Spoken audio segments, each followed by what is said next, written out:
সময় বাড়ির পুরুষ কেউ না থাকলে নারীরা কোরবানি করতে পারবে কিনা, কার কোরবানি কবুল হবে আর কারটা কবুল হবে না, ভিন্ন ধর্মের মানুষকে কোরবানি গোশত দেওয়া যাবে কিনা, কোরবানি পশুর গলায় ফুলের মালা ঝুলানো জায়েজ আছে কিনা। অনেক গরিব মানুষ কোরবানি মাংস সংগ্রহের পর তা বিক্রি করেন, এতে কোরবানি দাতাদের কোরবানির কোনো ক্ষতি হবে কিনা, কোন সময় থেকে কোন সময়ের মধ্যে কোরবানি করতে হবে, কোরবানি পশুর চামড়া বিক্রি করা যাবে কিনা, ঈদের পর কোরবানি পশুর চর্বি ও হাড্ডি ভ্যানে করে কেনা বেচা হয়, এটা জায়েজ কিনা। চলুন তাহলে আর বিলম্ব না করে ইতিমধ্যে যে সমস্ত প্রশ্ন আমাদের কাছে চলে এসেছে সেই প্রশ্নগুলো উত্তর দেওয়ার পালায় আমরা প্রবেশ করি। শুরুতে যে প্রশ্নটি আমি দেখতে পাচ্ছি সেটি হলো, ভিন্ন ধর্মের মানুষকে কোরবানি গোশত দেওয়া যাবে কিনা। উত্তর হলো হ্যাঁ, অন্য ধর্মের মানুষকে কোরবানির গোশত দেওয়া যাবে এবং কোরবানির গোশত রান্না করে সেটাও খাওয়ানো যাবে। যদি তারা খেতে চান তাদেরকে দিতে বা রান্না করে খাওয়াতে কোনো অসুবিধা নেই। কোরবানির গোশতের সাথে মুসলমানরাই খেতে পারবে, অন্য ধর্মের মানুষকে দেওয়া যাবে না এমন কোনো কথা নেই। কোন সময় থেকে কোন সময়ের মধ্যে কোরবানি করতে হবে। উত্তর হলো জিলহজের 10 তারিখ ঈদের দিন, ঈদের নামাজের পর থেকে কোরবানির ওয়াক্ত শুরু হবে। মহল্লার কোনো জায়গাতে, এলাকার কোনো জায়গাতে ঈদের নামাজ হয়ে গেলে যে কোনো আপনার পশুর কোরবানি সেখানে হতে পারে। যে মহল্লাতে কোরবানি হচ্ছে ওই মহল্লার মসজিদেই নামাজ হতে হবে বা ঈদগাহে নামাজ হতে হবে জরুরি না। আশপাশে কোথাও নামাজ হয়েছে সেখানে নামাজ আদায়ের পর এসে কেউ যদি কোরবানি করে কোরবানি হয়ে যাবে। তাহলে কোরবানির সময় শুরু হয় হলো 10 তারিখ ঈদের দিন, ঈদের নামাজের পর থেকে নিয়ে 12ই জিলহজ অর্থাৎ ঈদের দিন, ঈদের পরের দিন এবং তারপরের দিন সূর্য ডুবার আগ পর্যন্ত এই সময়ের মধ্যে কোরবানি করলে কোরবানি হয়ে যাবে। ঈদের পর কোরবানি পশুর চর্বি ও হাড্ডি ভ্যানে করে কেনা বেচা হয়, এটা জায়েজ কিনা। উত্তর হলো কোরবানি পশুর কোনো কিছুই মৌলিকভাবে কেনা বেচা করা জায়েজ নয় কোরবানি কর্তার জন্য। তবে তিনি গরিব দুঃখীদেরকে দান করে দিলেন, তারা তাদের মতো করে এবার বিক্রি করলেন, সেটা হতে পারে। কোরবানি পশুর হাড্ডি বিভিন্ন কাজে লাগে, অতএব সেটা বিক্রি করা যেতে পারে। এখন কোরবানি কর্তা তিনি যদি চর্বি হাড্ডি অতিরিক্ত হয় যেটা তার আসলে ব্যবহারে আসবে না বা কাউকে দেওয়ার মতো নাই, না হলে হয় নষ্ট হয়ে যাবে আর না হলে কোনো কিছু করার নাই, এই ক্ষেত্রে তিনি বিক্রি করে ফেলেছেন, তাহলে সেক্ষেত্রে তার মূল্য সাদাকা করে দিবেন। তবে সাধারণ অবস্থাতে হয় নিজে ব্যবহার করবেন আর নাহলে গরিব দুঃখীকে দান করে দিবেন। মাদ্রাসাগুলো থেকে বা বিভিন্ন লিল্লাহ ফান্ড আছে, লিল্লাহ বোর্ডিং আছে, সে সমস্ত জায়গা থেকে উদ্যোগ নিয়ে এগুলো কালেকশন করে তারা বিক্রি করতে পারেন। কোরবানি কর্তা বিক্রি না করে তারা বিক্রি করাটাই হলো অধিকতর উপযোগী এবং উত্তম। অনেক গরিব মানুষ কোরবানি মাংস সংগ্রহের পর তা বিক্রি করেন, এতে কোরবানি দাতাদের কোরবানির কোনো ক্ষতি হবে কিনা। উত্তর হলো কোরবানি দাতার জন্য নিজের কোরবানি পশুর গোশত বা কোনো কিছু বিক্রি করা জায়েজ নয়।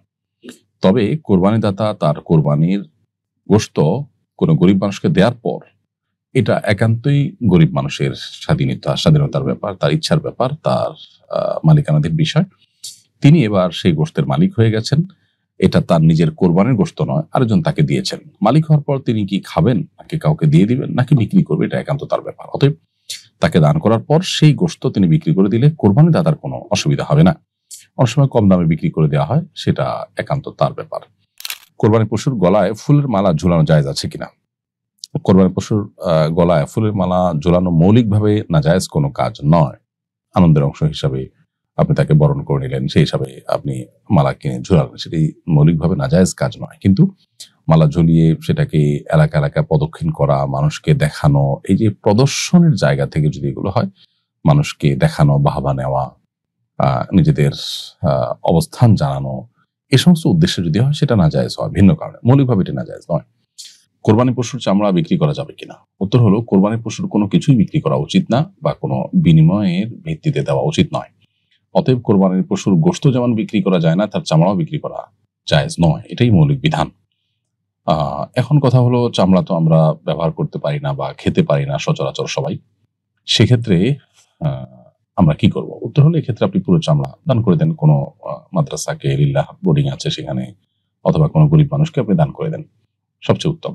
দান করার পর তার জিনিসটা সে এবার বিক্রি করে নেক, এটাই হলো মূল বিধান। আমাদের দেশে সাধারণভাবে যে বিক্রি করে তার মূল্য ভাগযোগ করে বিভিন্ন জায়গা দেওয়ার প্রচলন রয়েছে, এটা যদিও আমাদের উলামায়ে কেরাম এটাকে জায়েজ মনে করেন বা বলেন, সেই জায়গা থেকে এটা করা হয়ে থাকে। তারপরও মৌলিক বিধান যেহেতু গোশতের মতো, চামড়াও বিক্রি করা যাবে না, বরং হয় নিজে ভোগ করতে হবে বা কাউকে দিতে হবে। চামড়ার ক্ষেত্রে একই বিধান কিন্তু সাধারণ অবস্থাতে প্রযোজ্য বিধায় পুরো চামড়াটাই দান করে দেওয়া উচিত। কেউ যদি কোরবানির পশু কিনতে গিয়ে ঠকে যান, অর্থাৎ অতিরিক্ত দাম দিয়ে কিনে ফেলেন, তাতে তার সওয়াব কি কম হবে। উত্তর হলো না। এর ফলে সওয়াব কম হবে না। ধরুন একটা গরুর আসলে বাজার মূল্য আছে ৮০,০০০ টাকা, আপনি কিনে ফেলেছেন ১,০০,০০০ টাকা দিয়ে। তো আল্লাহ তাআলা সওয়াব দেওয়ার ক্ষেত্রে আপনাকে ৮০,০০০ টাকারই দিবেন। তুমি ২০,০০০ টাকা বেশি দিয়ে কেন কিনেছো, যেন সওয়াব কম পাবে, এরকম কোনো কথা কিন্তু নেই। কারণ নবী করিম সাল্লাল্লাহু আলাইহি ওয়াসাল্লামের পরিষ্কার হাদিস রয়েছে, ইন্না আযামাল জাযাই মা আযামিল বালা। মানুষের যে কোনো কাজ করতে গিয়ে, ভালো কাজ করতে গিয়ে যতটা শ্রম, যতটা কষ্ট, যতটা ইনভেস্ট তার হবে, বিনিময়টা তার অনুপাতে সে পাবে। অতএব ১,০০,০০০ টাকা খরচ করলে ১,০০,০০০ টাকার বিনিময় আপনি পাবেন। তবে হ্যাঁ, ইচ্ছাকৃতভাবে বা অসতর্কতাবশত ঠকে যাওয়া অবশ্যই প্রশংসনীয় কাজ নয়।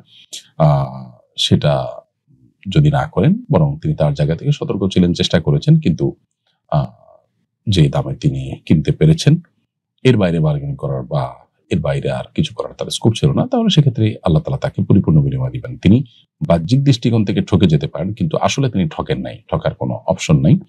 যেহেতু তার উদ্দেশ্য আল্লাহকে সন্তুষ্ট করা, বিধায় সেখানে যতটুকু ইনভেস্ট হবে ততটুকু সবই আল্লাহ তাআলা তাকে দিবেন ইনশাআল্লাহ তাআলা। কার কোরবানি কবুল হবে আর কারটা কবুল হবে না। কোরবানি কারটা আসলে কবুল হবে, কারটা কবুল হবে না নিশ্চিত বলা, বিশেষ করে আলাদা, আলাদা করে পৃথক করে কোনো ব্যক্তি বিশেষের ক্ষেত্রে বলার নির্দিষ্ট করে এটা বলা কঠিন, এটা সম্ভব না। তবে মৌলিক একটা নীতিমালা আছে। আল্লাহ তাআলা কোরআনে কারিমে বলেছেন, ইন্নামা ইয়াতাকাব্বালুল্লাহু মিনাল মুত্তাকিন। আদম আলাইহিস সালামের দুই ছেলে হাবিল এবং কাবিল, তারা আল্লাহর সন্তুষ্টির উদ্দেশ্যে সাদাকা পেশ করেছিল। আল্লাহ বলেছেন যে তারা যখন কোরবান পেশ করেছে, ইয তাকাররাবা কুরবানান ফাতাকুব্বিলা মিন আহাদিহিমা ওয়া লাম ইয়াতাকাব্বাল মিনাল আখার। এক ভাইয়ের কোরবান বা এক ভাই আল্লাহর নৈকট্য লাভের উদ্দেশ্যে যে দান করেছে সেটা কবুল হয়েছে, আর একজনটা হয়নি। তো কারটা হয়েছে কারটা হয়নি তার মূল ভিত্তিকে আল্লাহ বলেছেন, ইন্নামা ইয়াতাকাব্বালুল্লাহু মিনাল মুত্তাকিন। নিশ্চয়ই আল্লাহ তাআলা মুত্তাকিদেরটাই কবুল করেন। এজন্য কোরবানি করার ক্ষেত্রে যাদের অন্তরে তাকওয়া আছে তাদেরটা আল্লাহ তাআলা কবুল করবেন। আল্লাহ তাআলা বলেছেন, লা ইয়ানালুল্লাহু লুহুমুহা ওয়ালা দিমাউহা ওয়ালাকিন ইয়ানালুহু তাকওয়া মিনকুম। তোমাদের কোরবানির পশুর গোশত, রক্ত কিছুই আল্লাহর কাছে যায় না, তোমাদের অন্তরে অবস্থিত তাকওয়া আল্লাহর কাছে পৌঁছায়। অতএব তাকওয়ার চেতনা থেকে আল্লাহর সন্তুষ্টি লাভের জন্য ত্যাগের মহিমায় উজ্জীবিত হয়ে যদি কেউ কোরবানি করেন, ইব্রাহিম আলাইহিস সালামের সুন্নাহকে জিন্দা করার উদ্দেশ্যে কোরবানি করেন, আল্লাহর কাছ থেকে আজর সওয়াবই চান, পার্থিব কোনো ফিডব্যাক বা কোনো লাভ এগুলোর চিন্তা থেকে তিনি কোরবানি না করেন, তাহলে ইনশাআল্লাহ বিইذনিল্লাহ এই তাকওয়ার চেতনার করার কারণে তার কোরবানি কবুল হবে ইনশাআল্লাহ। লোক দেখানো কোরবানি যদি হয়, লৌকিকতার কারণে হয়, মানুষের কাছে বাহবা পাওয়ার জন্য কোরবানি হয়, বা হারাম অর্থ দ্বারা কোরবানি করা হয়, তাহলে এগুলো কবুল হওয়ার সুযোগ নেই। কোরআন হাদিসের আলোকে অন্তত সেই জিনিসটি বোঝা যায়। কোরবানির সময় বাড়ির পুরুষ কেউ না থাকলে নারীরা কোরবানি করতে পারবে কিনা? উত্তর হলো, নারীরাও পশু জবাই করতে পারেন। পশু পুরুষরাই জবাই করতে হবে এমন কোনো কথা নেই। অতএব কোরবানির পশুও সাধারণ পশুর মতো মেয়েরা জবাই করতে পারবে। মেয়েরা নিজেরা ধরাধরি করলো বা কোনোভাবে জবাই করলো, সে জবে সম্পূর্ণ হালাল হবে, বিশুদ্ধ হবে। জবে বিশুদ্ধ হওয়ার জন্য পুরুষ বা নারীর কোনো পার্থক্য নেই এবং কোনো শর্ত নেই। প্রিয় দর্শক, দেখতে দেখতে অনুষ্ঠান আমরা একেবারে শেষ প্রান্তে এসে পৌঁছেছি। কোরবানি সম্পর্কে অনেকগুলো প্রশ্নোত্তর আমরা জেনেছি। নাসাবতু ফামিনাল্লাহ ওয়া ইন আখতাতু ফামিনাশ শাইতান। আমরা সঠিক কিছু বলে থাকলে আল্লাহর তরফ থেকে, ভুল কিছু বলে থাকলে আমাদের অবশ্যই শয়তানের তরফ থেকে। আল্লাহ তাআলা আমাদের সবাইকে বিশুদ্ধভাবে কোরবানির এই বিধানকে পালন করার তৌফিক দান করুন। আল্লাহর কাছে যেন গ্রহণযোগ্য হয় সেভাবে কোরবানি নিবেদন করার তৌফিক আল্লাহ তাআলা আমাদের সবাইকে দান করুন। জাযাকুমুল্লাহু খাইরা। আসসালামু আলাইকুম ওয়া রাহমাতুল্লাহি।